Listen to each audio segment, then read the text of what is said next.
મારે આજે સમાજને બે વાત કહેવી કે મારે તમારે બધાને, હું બી ફોસી માણસ છું, હું બી નાની નાની બાબતમાં હરેરી જાઉં એવો માણસ. એટલે આ કથા હું તમને જેટલી સંભળાવું ને એટલી વધારે મને સંભળાવું. કારણ કે આ દુનિયા છે, આમાં બે પાંચ માણો એવા આવ્યા જ કરે, એવી ઘટનાઓ ઘટ્યા જ કરે, એમાં ઢીલું ન પડવું. હા, દુઃખ તો નાનું મોટું જિંદગીમાં આવ્યા કરે, હરેરી ન જાવું. અને સમાજ દુઃખમાં ત્રણ માર્ગે ચડે છે.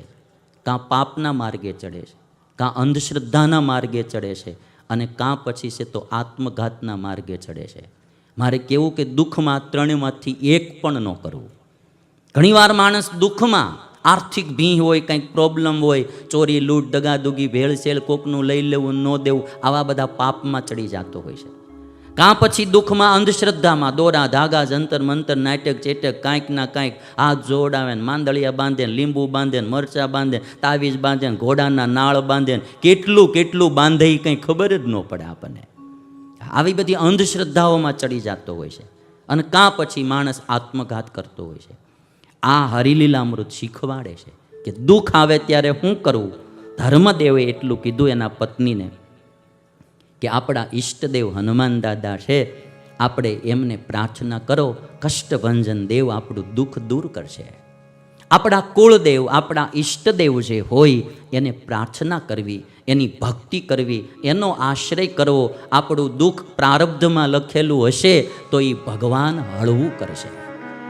અને પછી ધર્મદેવ અને ભક્તિ માતાએ હનુમાન દાદા જે એમના કુળદેવ એમની સ્તુતિ કરી છે.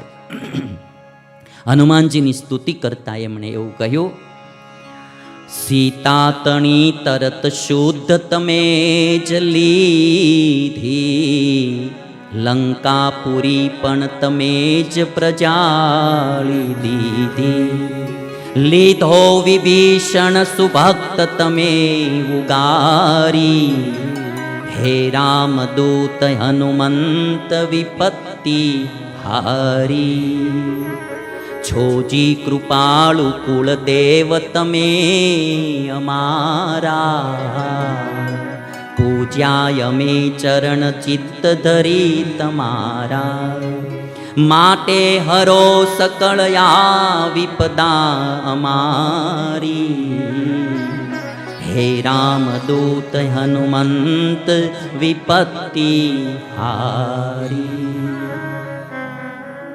આપણે બધાએ આ એક ચીજ સમજવા જેવી છે કે ક્યારેય વિપત્તિ પડે તો ભગવાનનો આશરો લેવો, અંધશ્રદ્ધામાં ન જવું, દુઃખમાં ક્યાંય ખોટે માર્ગે ન જવું. બહેનો ભાઈઓ બધાએ. અને જો એક વાત એવી કહીશ કે સૂરજ આથમી જાય ને દુઃખી ન થવાય, એની મેળે હવારે પાછો ઉગશે. આ દુનિયામાં જો સુખ અખંડ ન ટકતું હોય તો દુઃખે ક્યાંથી અખંડ ટકવાનું. આજે છે કાલે ઘણીવાર આપણને એવું લાગતું હોય કે હવે મારા દિવસો નહીં બદલે. એવું નથી ભાઈ. હા, એમ આત્મઘાતે ન કરી લેવાય ને કંઈ બીજા ખોટા નિર્ણયો ન કરી લેવાય. આમાં શું છે કે ઇન્ટરવેલ સુધી પિક્ચર કદાચ સારું ન આવ્યું હોય છોડીને વયું ન જવાય. મજા ઇન્ટરવેલ પછી જ હોય ભાઈ. હા, ઘણીવાર પછી જ મજા આવવાની હોય. હા, ઘણીવાર દિવસો બદલવાના હોય. વહેલી જિંદગી છોડી ન દેવાય ખોટી. એટલે દુઃખમાં હરેરવું નહીં ક્યારેય.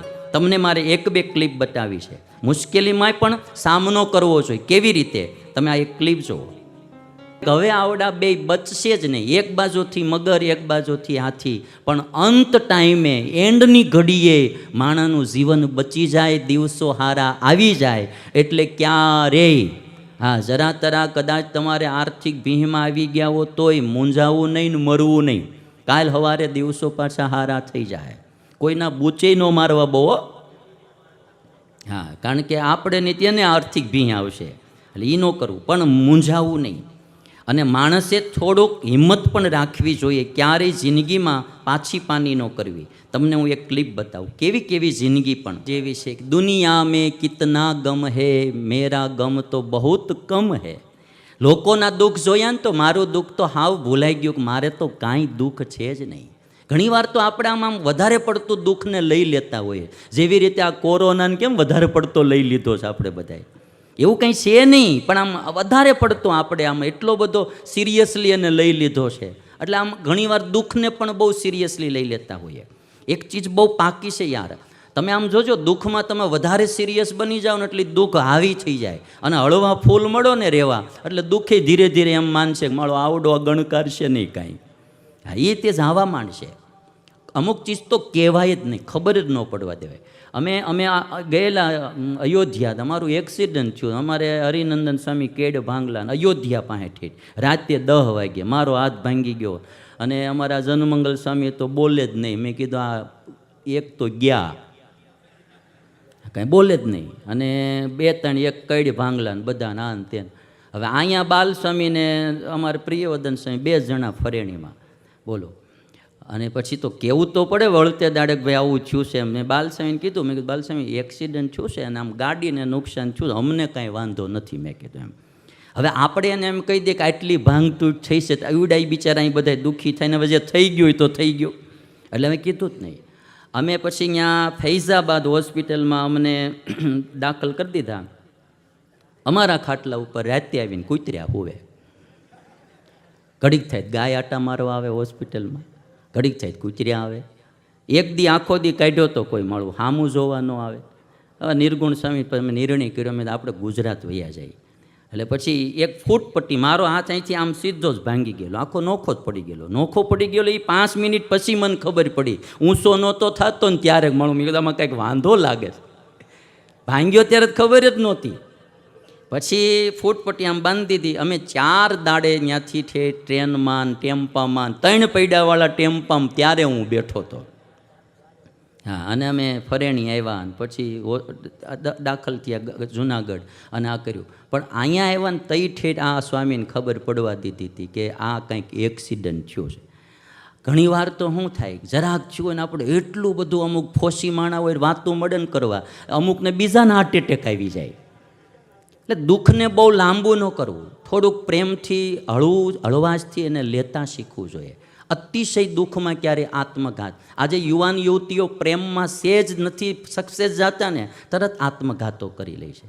તમે વયા જ આવશો પણ તમારા મા બાપને શું સમજવાનું? એકના એક દીકરા હો, એકની એક દીકરીઓ હો, કદાચ સફળ ન થયા તો ઈશ્વરની ઈચ્છા સમજવાની. ક્યાંક બીજે વળી પાછું ભગવાન સારું ઠેકાણું ગોતી દે, મરી ન જાવું.